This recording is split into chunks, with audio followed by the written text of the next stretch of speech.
Il est dit, dans un ancien proverbe, que la hache peut oublier, mais l'arbre, lui, se souvient. La trahison a cette ironie cruelle. Elle ne vient presque jamais de vos ennemis déclarés. Elle vient de ceux qui se tenaient à vos côtés, de ceux qui ont partagé votre confiance avant de retourner le couteau. Et le plus troublant, ils attendent votre réaction. Ils espèrent votre colère, vos représailles, votre chute. Cela, d'une certaine manière, justifierait leur acte. Mais imaginez que vous leur offriez quelque chose de bien plus déconcertant, votre silence. Les psychologues parlent de dissonance cognitive, ce profond malaise qui naît lorsque la réalité contredit violemment nos attentes. Rien n'est plus déstabilisant pour une conscience coupable que le calme imperturbable de la personne qu'elle a blessée. Ils s'attendaient à un combat.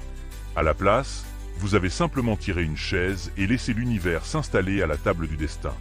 Et voici la vérité la plus profonde. L'univers a une mémoire bien plus longue et une précision bien plus grande que nous. Alors, installez-vous confortablement. Et observons ensemble les 13 façons dont ce silence, cette non-réaction, devient la réponse la plus puissante qui soit. Leçon 1. Le poids de leur propre regard. Lorsque vous ne ripostez pas, un renversement étrange se produit. Le poids de leurs actes, qu'ils espéraient vous voir porter, commence lentement à retomber sur leurs propres épaules.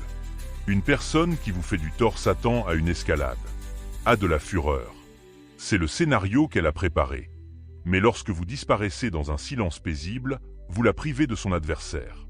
Soudain, elle n'a plus personne à affronter, sauf elle-même. Sans votre colère pour servir de contre-feu, sans votre douleur pour distraire, elle est laissée seule face au miroir de ses actes. Et dans ce silence, les justifications s'effritent. Les petits mensonges qu'elle se racontait deviennent audibles, et ils sonnent faux. Elle est confrontée, sans intermédiaire, à la vérité de ce qu'elle a fait. Vous n'avez pas à mener ce combat. En choisissant la paix, vous avez involontairement tendu le piège le plus efficace, celui où elle devient son propre juge. Leçon 2. La torture du camp. La vengeance est impulsive. La justice cosmique, elle, est d'une patience infinie. Et c'est cette attente qui use. Quand vous ne réagissez pas immédiatement, vous les plongez dans un état de vigilance perpétuelle. Ils scrutent l'horizon, se demandant quand la riposte va enfin arriver. Chaque revers, chaque grain de sable devient dans leur esprit un signe avant-coureur de votre vengeance. Mais les jours, puis les semaines passent. Rien ne vient. Cette incertitude, cette attente d'une punition qui ne se manifeste pas, est une angoisse bien plus profonde qu'une confrontation claire. Ils vivent dans la crainte d'un coup qui pourrait ne jamais venir de vous. Le temps lui-même devient votre allié, les laissant mijoter dans leur propre inquiétude. Pendant ce temps, vous avancez. Vous tournez des pages. Et chaque jour qui passe vous éloigne un peu plus du champ de bataille qu'ils ont imaginé. Leçon 3. L'écho de leur propre action. Ils avaient besoin de votre réaction pour compléter leur récit. Pour pouvoir dire « Tu vois, c'est à cause de ta réaction que j'ai dû agir ainsi ». Cela faisait d'eux le protagoniste, même en tant qu'antagoniste. Votre silence brise ce scénario. Il n'y a plus de deuxième acte. Il n'y a qu'un premier acte, suspendu dans le vide, leur trahison. Sans votre réponse pour donner du sens à leurs gestes, celui-ci reste là, nu, laid et injustifiable. Leur esprit, privé de l'ennemi extérieur, commence à se retourner contre lui-même. C'est l'effet miroir. Ils sont obligés de regarder leur reflet sans le filtre de votre colère. Et ce qu'ils y voient, la malhonnêteté, la lâcheté, la petitesse, est bien plus difficile à affronter. Leçon 4. Le piège de l'obsession. Ils s'attendaient à hanter vos pensées, à devenir l'obsession qui vous empêche de dormir. Le vrai retournement, c'est quand c'est eux qui deviennent obsédés. Ils guettent un signe, une réaction, un post sur les réseaux sociaux, une parole rapportée. Ils dépensent une énergie folle à essayer de comprendre votre calme, à tenter de provoquer l'étincelle qui n'arrive pas. Ils sont prisonniers d'un jeu dont vous avez quitté la table. Leur esprit tourne en rond, rejoue la scène, analyse votre absence de réponse. Pendant ce temps, votre esprit, libéré, se consacre à des choses bien plus importantes. Construire, créer, vivre. La victoire ultime n'est pas de les détester, mais de les avoir tellement dépassés qu'ils ne méritent plus aucune place, même en tant qu'ennemis, dans votre paysage mental. Leçon 5.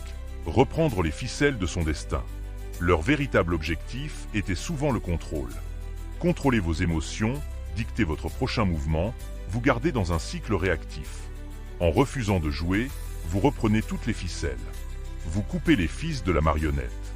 La vengeance, aussi satisfaisante semble-t-elle, vous maintient dans leur scénario.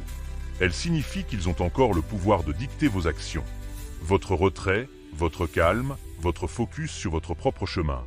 C'est cela, reprendre le contrôle. Vous décidez que l'histoire ne se passera pas sur leur terrain. Vous en écrivez une nouvelle, dont vous êtes le seul auteur. Leçon 6, quittez le champ de bataille. Ils avaient préparé une arène, aiguisé leurs armes, et vous attendaient pour le duel. Mais vous n'êtes jamais venu. Il n'y a rien de plus déconcertant pour un guerrier que de se retrouver seul sur le champ de bataille. Ils frappent dans le vide, crient des défis au silence. Leur combat devient un spectacle sans public, une tragédie absurde. Vous avez choisi un chemin différent. Vous avez compris que la vraie force ne consiste pas à gagner un combat inutile, mais à refuser d'y participer. En quittant leur arène, vous montrez que le jeu lui-même était indigne de vous. Leçon 7. Votre succès est leur échec. Leur pire cauchemar n'est pas votre vengeance. C'est votre indifférence. C'est de vous voir non pas brisé et amer, mais épanoui et prospère. Ils pensaient être le chapitre tragique de votre livre. Ils se découvrent être une simple note de bas de page dans une histoire de réussite. Chaque nouvelle étape que vous franchissez, chaque joie que vous vivez, est un rappel silencieux mais cinglant que leur tentative a échoué. Votre succès devient la preuve vivante que leur toxicité n'a pas eu de prise durable. C'est une punition bien plus efficace que toute rancune. C'est la démonstration que vous avez transcendé leur influence. Leçon 8, le retour de l'énergie. On dit souvent que ce que l'on envoie dans l'univers nous revient. Ceux qui manient la manipulation et la malveillance croient pouvoir contourner cette loi. Ils lancent leur poison en pensant qu'il n'affectera qu'autrui. Mais l'énergie négative est un boomerang. Elle finit toujours par revenir à son point de départ. Les comportements qu'ils ont normalisés, la trahison, le mensonge, finissent par infiltrer tous les aspects de leur vie. Ils se retrouvent pris dans leur propre filet, méfiants, paranoïaques, voyant leurs propres tactiques utilisées contre eux. Vous, en préservant votre intégrité et en gardant votre énergie propre, vous vous êtes mis à l'abri de ce cycle. Vous les laissez s'enliser dans la boue qu'ils ont eux-mêmes créée. Leçon 9. L'attente est une sentence. Parfois, la punition la plus sévère n'est pas un châtiment, mais son absence. C'est l'attente interminable. Ils s'attendent à une conclusion, à un règlement de compte, qui, aussi douloureux soit-il, permettrait de tourner la page. Votre silence leur refuse cette clôture. Ils sont laissés dans un purgatoire d'anticipation, se demandant si et quand les conséquences vont frapper. Cette incertitude permanente est une torture psychologique bien plus raffinée qu'une confrontation directe. Elle les maintient dans un état de vigilance et de culpabilité latente, sans jamais leur offrir de libération. Leçon 10. Les reléguer au rôle de figurants. Dans leur scénario, ils étaient le méchant principal, le catalyseur du drame de votre vie.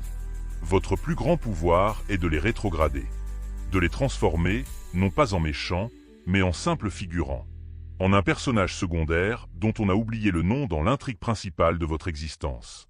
Le rejet ultime n'est pas la haine, c'est l'oubli. C'est le fait de réaliser qu'ils n'occupent plus aucune place, ni en bien ni en mal, dans le récit que vous écrivez pour vous-même. Ils deviennent une anecdote, un détail sans importance. Et il n'y a pas de sentiment plus humiliant pour celui qui voulait tant d'importance. Leçon 11, contrecarrer leur scénario. Ils avaient tout prévu. Votre colère, vos accusations, votre chagrin. Ils avaient même préparé leur réplique.